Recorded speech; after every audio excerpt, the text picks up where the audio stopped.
इस्लाम में कहा जाता है कि अवैध कब्जे वाली जमीन पर मस्जिद नहीं बनाई जा सकती और अगर बन भी गई तो वहां नमाज भी नहीं हो सकती। लेकिन भाईजान में इसी नियम को मानने को तैयार नहीं है। न सिर्फ सरकारी जमीन पर कब्जा करके मस्जिद बना रहे हैं और जब मस्जिद गिराने का ऑर्डर आया तो उल्टा धमका भी रहे हैं। भोपाल की ऐसी ही एक अवैध मस्जिद के खिलाफ आर पार वाली धमकी आई है।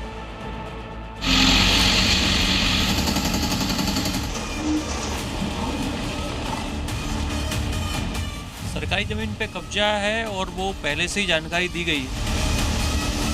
किसी कीमत पे हटने नहीं देंगे। जब कोई अवैध है तो उसको तोड़ना चाहिए। सुप्रीम कोर्ट जाएंगे या जो भी करना होगा कानूनी तौर पर हम जो भी होगा वो सब करेंगे उसके लिए। जिस तरह से संभल में अवैध मस्जिदों पर बुलडोजर एक्शन हुआ है, क्या वैसा ही बुलडोजर बन रही इस मस्जिद पर भी चलेगा? क्या जिस तरह से देवरिया में अवैध मजार तोड़ी गई हैं, क्या वैसी ही कार्रवाई इस बिल्डिंग पर भी होगी? भोपाल में बन रही इस मस्जिद का नाम रहमत मस्जिद है, लेकिन अब सरकारी दस्तावेजों में इसके नाम के साथ अवैध जुड़ गया है, क्योंकि प्रशासन ने इस मस्जिद को अवैध घोषित कर दिया है। ये मस्जिद सरकारी जमीन पर कब्जा कर बनाई जा रही थी। जी न्यूज ने पिछले साल ही इस मस्जिद के अवैध होने का खुलासा किया था। अब जाकर प्रशासन ने इसे अवैध घोषित किया है। सरकारी जमीन पे कब्जा है और वो पहले से ही जानकारी दी गई है। संविधान और कानून के दायरे में रह के उस पर क्यों, अगर वो अवैध है तो उसको तोड़ना चाहिए, प्रशासन को तोड़ना चाहिए या स्वतः उस संस्था को हटाना चाहिए।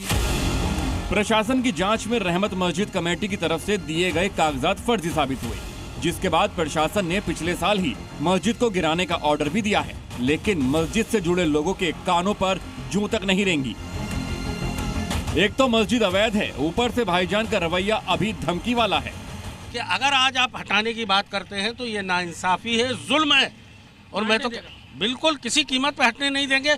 सुप्रीम कोर्ट जाएंगे या जो भी करना होगा कानूनी तौर पर हम जो भी होगा वो सब करेंगे उसके लिए।